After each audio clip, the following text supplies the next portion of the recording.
Magsitayo at magkakaroon po tayo ng simpleng panalangin.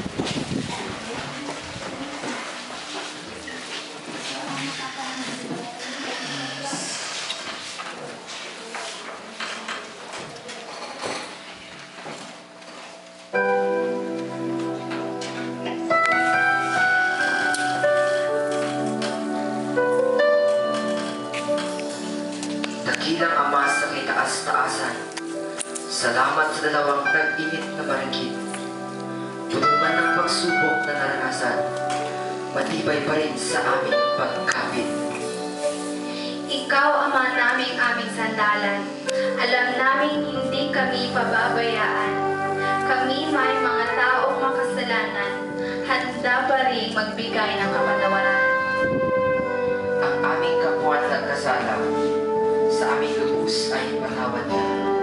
Nagsusumapong ganoon din naman sana. Ang sa amin ay gawan, parang awa mo na. Nakalilimot man kami iyong mga anak. Nakahandang ilahad itong mga palad.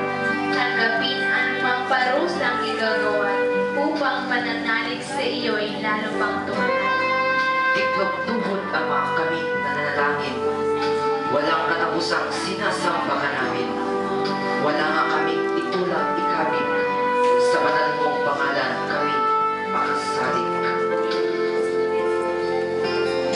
At sa oras ng pagdiriwang iyong basbasan, inilalapit naming pagsamot kahilingan. Buksan aming puso at diwa at isipan, naway marami kaming matututunan. Hanggang dito, Ama, ang aming pagtangis. Ikaw aming iniibig ng labis. Ilayo sa disgrasya, kabutihan ang ibihis. Gabayan mo kami sa mundong mabilis. Hinihiling namin ang lahat ng ito sa pangalan ng iyong anak na si Kristo, tagapagligtas namin sa daigdig na ito upang iadya sa mundong puno ng tukso. Amen.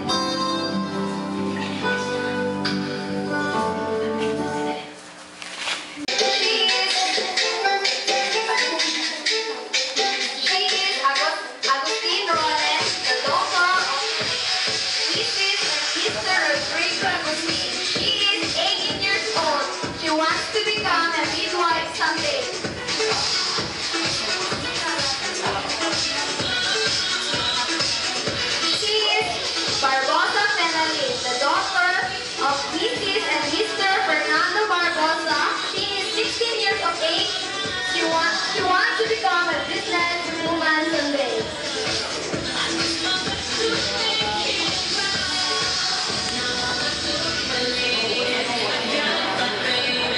She is Dina Welly, the daughter of Mr. Mrs. Edwin Benavides. She is 16 years of age and wants to become a tourism someday.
She is 17 years of age and wants to become a tourism someday.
Colonel Joy Abig, the daughter of Mr. and Mrs. Personal Abig, 16 years of age, wants to become nurse someday.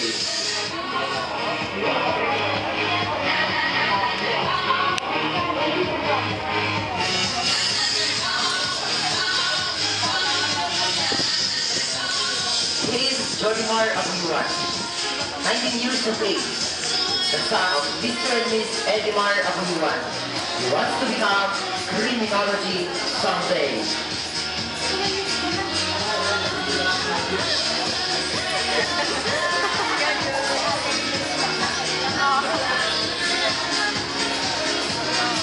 He is Ruby Akluba, 19 years of age, the son of Mr. and Miss Romel Akluba. He wants to become soldier someday.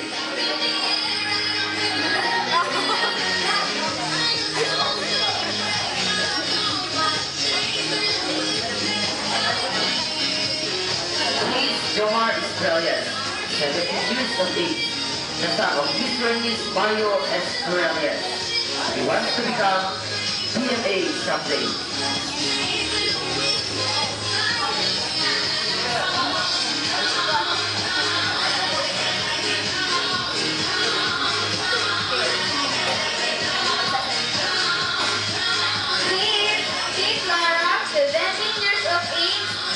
She wants to become electric computer engineer. He is the son of Mr. and Mrs. Reynaldo Lara.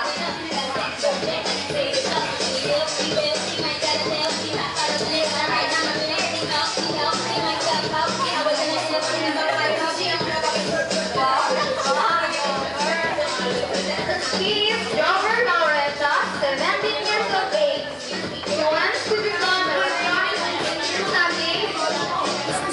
He is the son of Mr. and Mrs. Albino Lauretta.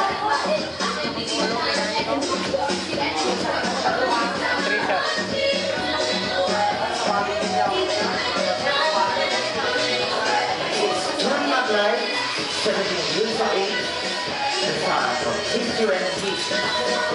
Benjamin Maglay, who wants to become mechanical engineering someday. He is Harrison Manuel, 19 years of age, the son of Mr. and Mrs. Regina Manuel. He wants to become hotel industry management someday.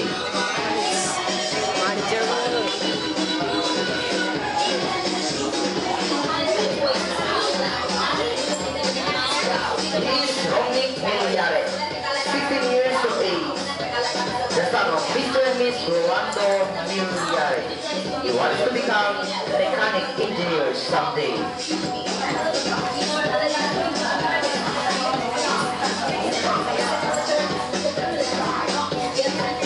He is Carl Baron Tagaban, 16 years of age, the son of Mr. and Miss Romel Tagaban.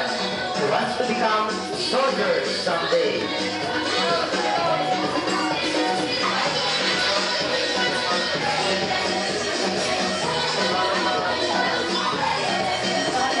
Last but not the least, Mark Paulo Tolentino, 18 years of age, the son of Mr. and Mrs. Jose Tolentino. He wants to become information technology someday.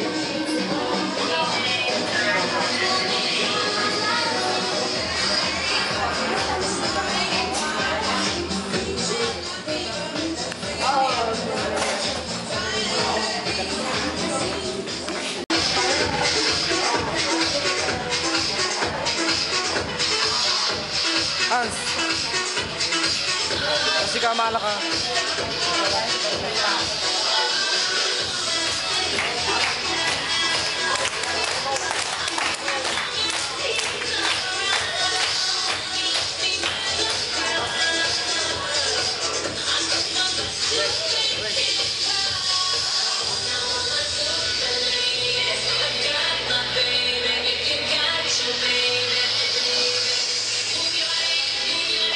Dance with your body, rock your body, rock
Langaw at bangaw.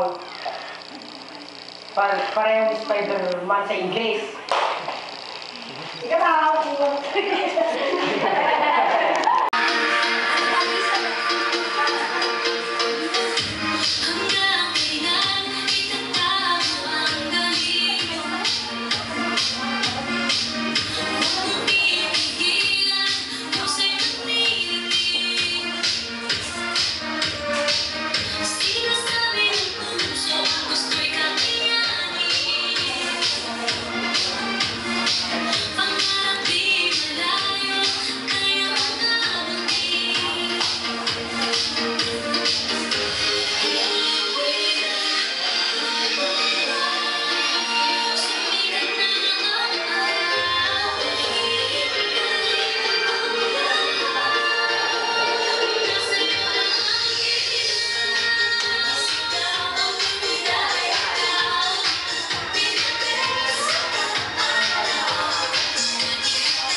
Kung ano ang mga nalalaman o naranasan nila dito sa paaralan Ricardo at sa loob ng classroom ng Uranus. Thank you.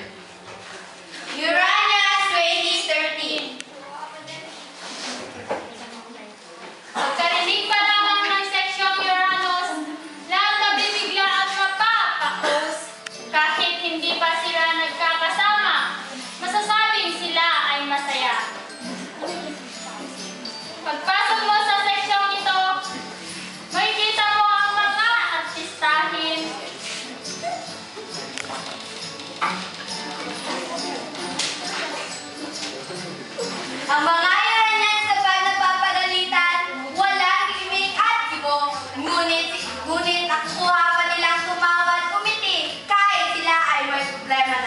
Mga Uranians 2013 ay maiiwan na at sasalubungin ang mga bagong Uranians na kung saan may bago silang resolusyon sa kanilang pag-uugali at aksyon.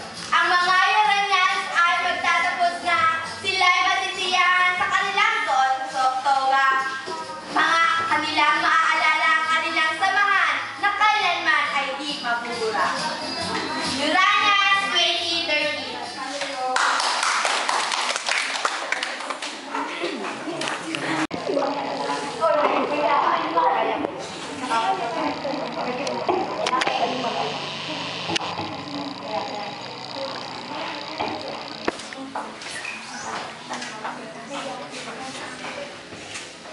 Ang Pilipino ngayon. As not what your country can do for you, as what you can do for your country. Napakandang pakinggan, ngunit napakahirap maunawaan. Sa ating magaling na guro, Joselito C. Gutierrez, mga kaibigan na nagmula sa iba't ibang panig ng bansa, isang napakagandang araw sa ating lahat. Ang Pilipinas ay pinagpala ng mga mamamayang may katangiang may pagmamalaki sa kahit saang panig ng mundo, sapagkat tayo mga Pilipino ay likas na masipag at matiisin. Saan mang lugar, sa loob o labas man ng bansa, ay makakakita tayo ng mga Pilipinong manggagawa. Mababakas sa kanilang mga kamay ang hirap at tiyaga sa pakikipagsapalaran sa buhay. Ang pagtitiis na mawalay sa kanilang pamilya ay isang napakalaking dawog na kinakaharap ng kahit sinong Pilipino na sa ibayong dagat. Tayong mga Pilipino ay likas din mapagmalasakit sa bayan. Nariyan ang ating bayani, tulad ng Sir Rizal na nagbuwis ng buhay, sa Andres Bonifacio na nakipaglaban, at mga taong pinagmalasakitan ng ating bayan upang makamit ang ating kalayaan. Sila ang mga Pilipinong handang mamatay sa ngalan ng pagmamahal sa bayan. Ngunit, sa kabila ng mga katangiang ito ay nananalaytay pa rin sa ating dugo ang manisi ng iba sa mga bagay na ating ginawa. Tinatanong natin sa pamahalaan kung bakit ganito ang sistema. Ibinubuntun natin ang ating galit sa kanila kapag may mga pangyayaring hindi ka nais-nais at mga bagay na hindi maganda sa ating paningin. Pero ang tanong ko ngayon, hindi ba tayo humili sa kanila? Hindi ba tayo nagluklok sa kanilang pwesto? Kung gayon, huwag naman natin isisi ang kanila ang lahat. Itanong din natin ang ating sarili kung may ginawa rin ba tayo para sa ating bayan. Halimbawa, ang isang mag-aaral na hindi nakapagtapos ng pag-aaral at hindi nakapaghanap ng trabaho ay sinisi ang kanyang magulang dahil sa kanyang naging kapalaran. Anong klase ng pagkatao mayroon siya? Huwag niyang sisihin ang kanyang tatay kung hindi siya nakapagtapos. Huwag rin niyang isisi sa nanay niya kung bakit hanggang doon na lamang siya. At mas lalong huwag niyang isisi sa kanyang mga guro kung siya ay bumagsak. Dapat ay tanong din niya sa kanyang sarili kung mayroon ba siyang ginawa sa kanyang buhay upang siya ay umangat. Kung gugustuhin niya ay mayroong mangyayari. Tayo, sino sa atin ang naglakas ng loob na baguhin ang sistema? Sino sa atin ang may ginawa para sa kikabuti ng ating bayan? Wala! Wala! Ang ginawa lamang natin ay pinagsigawan ng ating problema. Hinihintay pa natin ang iba na gawin ang mga bagay na dapat tayo mismo ang gagawa. Anong klase rin ng pagkatao mayroon tayo? Mga kaibigan, alalahanin natin na tayo rin ay may tungkulin. Bawat isa sa atin ay may responsibilidad na dapat kampanin. Tayo mga Pilipino ay dapat natularan ang ating mga bayani na silang gumawa ng daan para sa pagkamit ng inaasam na kalayaan. Dapat din nating tularan ang kanilang dedikasyon at pagmamahal. Magkaisa tayo. Patunayan natin sa ating sarili na kaya nating baguhin ang mga pangit na kaugalian. Gawin din natin ang ating obligasyon. Ang ating tungkulin at responsibilidad habang tinatamasa ating kalayaan.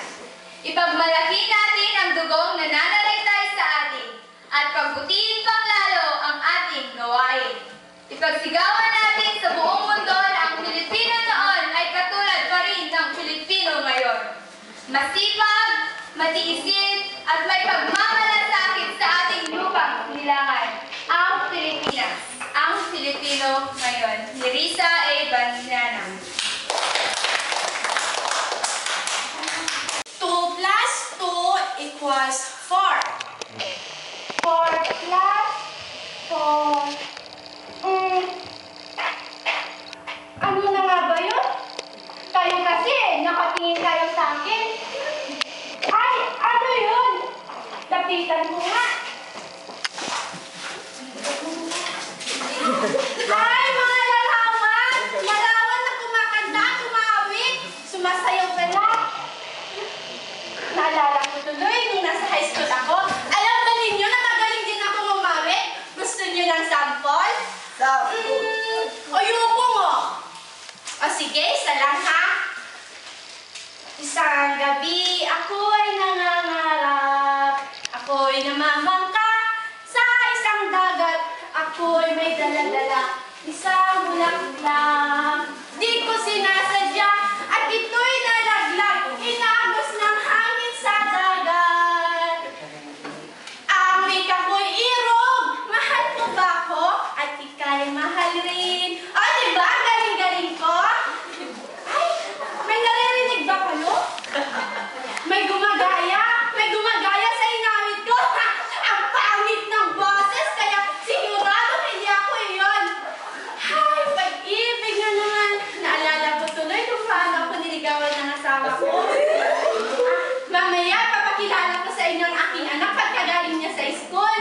Ang bayad-bayad ng anak ko, kaya mahal na mahal ko siya. At mamaya, darating ang asawa ko pagkagaling sa Saudi, kaya ang saya-saya. Ngunit, isang araw may nabalitaan ako. Patay na raw ang aking asawa. Wala akong magawa noon. Sigaw ako na sigaw. Asawa ko! Asawa ko! Tapos, mamaya, may tumatakbo sa akin. Ate! Ate! Ate! Ate! Ang anak ko! Patay na pagka nasagasahan ng isang bus. Ang anak ko! Ang anak ko! Bakit niyo ako iniwan? Anak ko! Anak ko! Pero teka! Saan ninyo dinala ang aking anak? Tinatago niyo pati ang asawa ko. Nakita ko sila sa likod niyo kanina. Maawa naman kayo sa akin. Ibalik niyo ang anak ko. Marianito, anak ko. Nandyan ka lang pala. Kanina ka pa hinahanap ng inay. Halika na. Magpapalit ka na ng damit, tapos ayusin mo yung mga gamit mo, ha? Tapos maliligo ka na. Ihanda ko na rin yung pagkain mo. Marianito, halika na. Ay, kapagod. Sige ha. Magpapahinga na kami ng anak ko. Pagod na rin ako Tulog na, Marianito ko sa kantungan ni inay.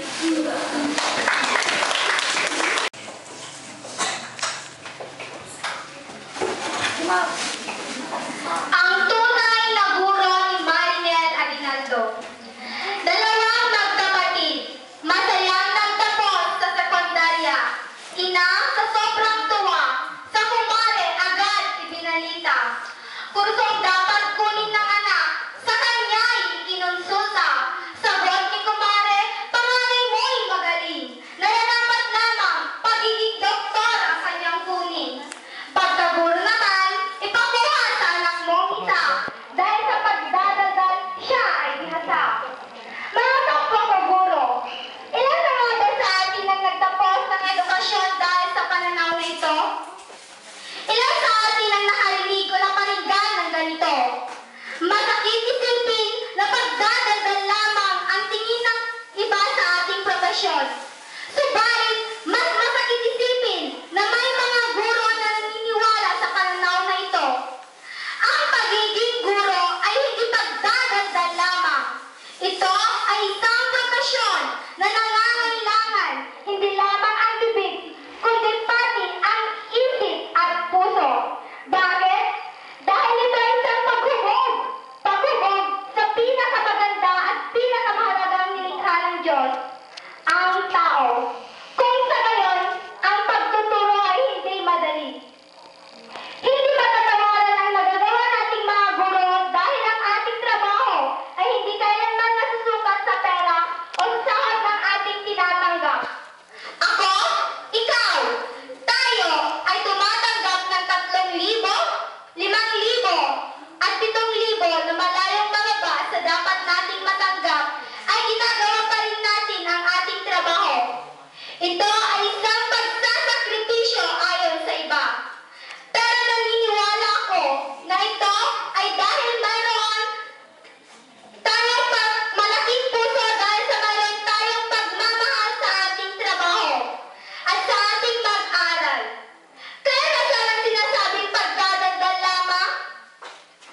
dito sa mundong ito. Kung ipinilagan mo sana ang babae niya, eh di sana, wala na tayong problema ngayon. Ang mga katagang iyon, ang isinagsak ko sa aking isipan. Minsan, pag may nakuling nanay, si tatay yung may babae. Matitiis ko na may babae ka, pero ang pag-isinan, hindi mo na ito ipatuloy ni nanay. Dahil sa pag-aarap mo, ang pag-iiyak, sigaw lang siya ng sigaw. Pakiramdam ko, ito yung pinakamalalang pag-aaway nila. Tapos, inisama namin si nanay sa hospital. Pero, inay! Inay! Huwag niyo po akong iiwan! Inay! Pero, patay na si nanay. Isinama namin ito sa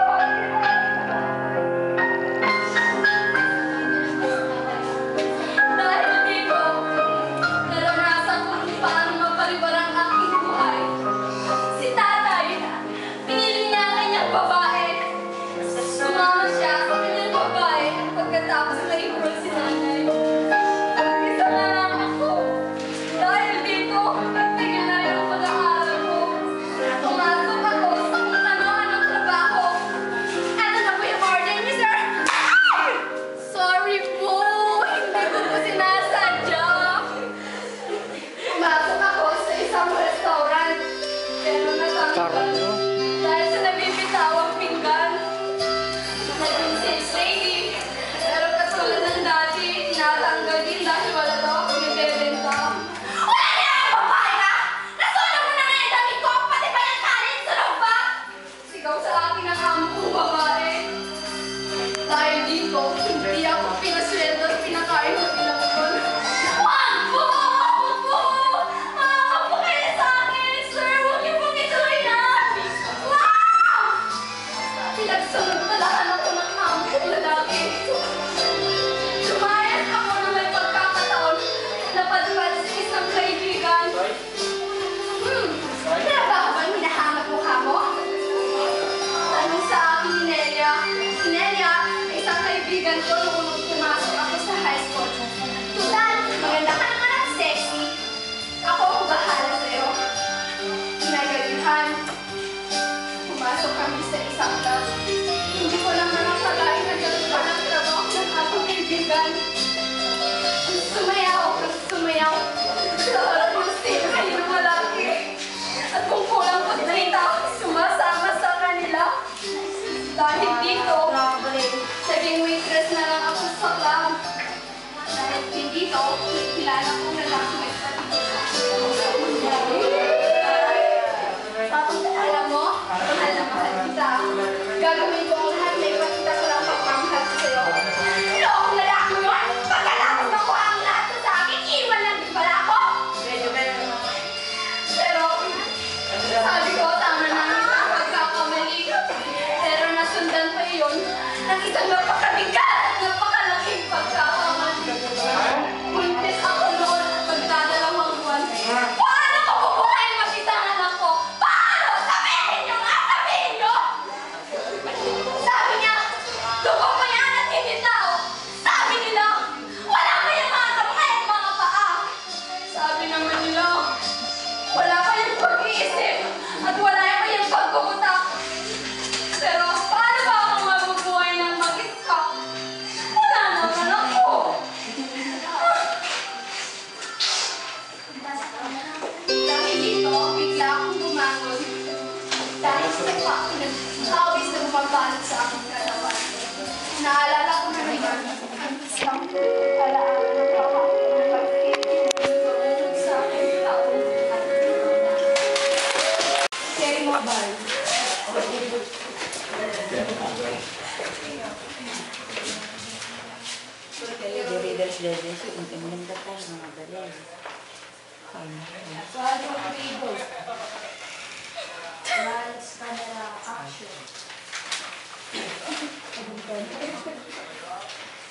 Sa isang tahimik at malayong bayan ay may dumating na mag-asawang estranghero.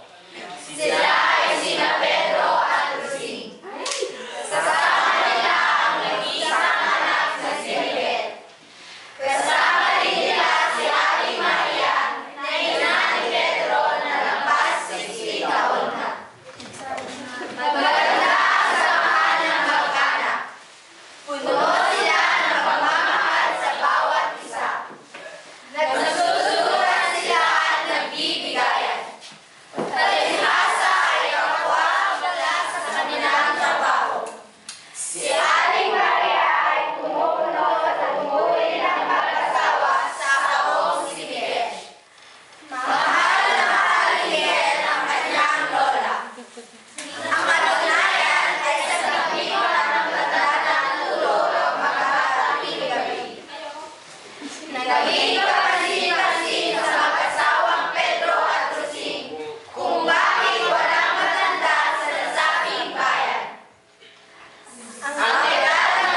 Nakikita mo ba ang kaugatan iyon?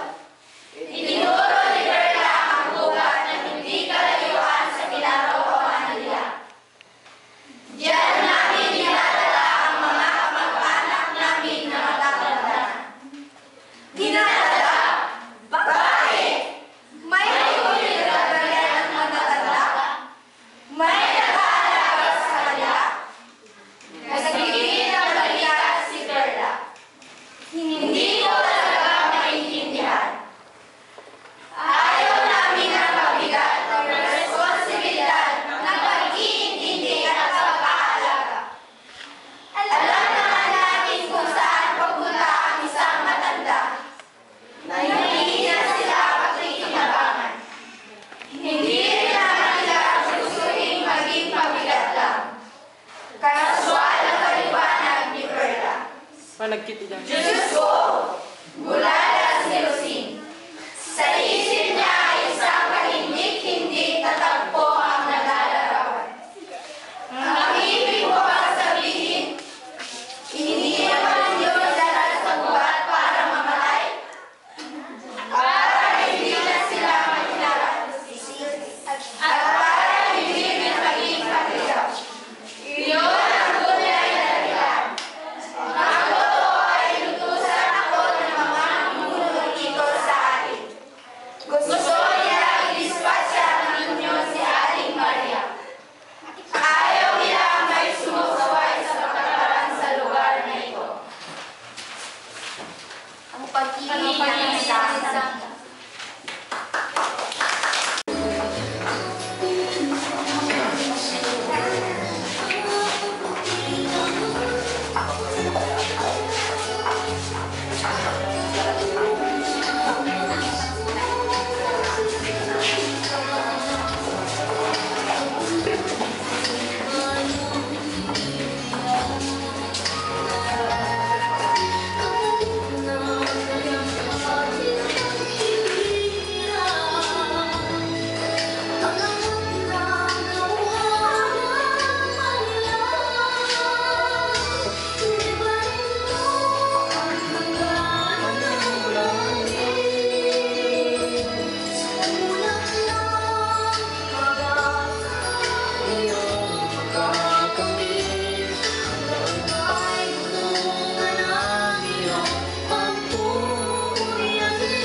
Nagkanta daw.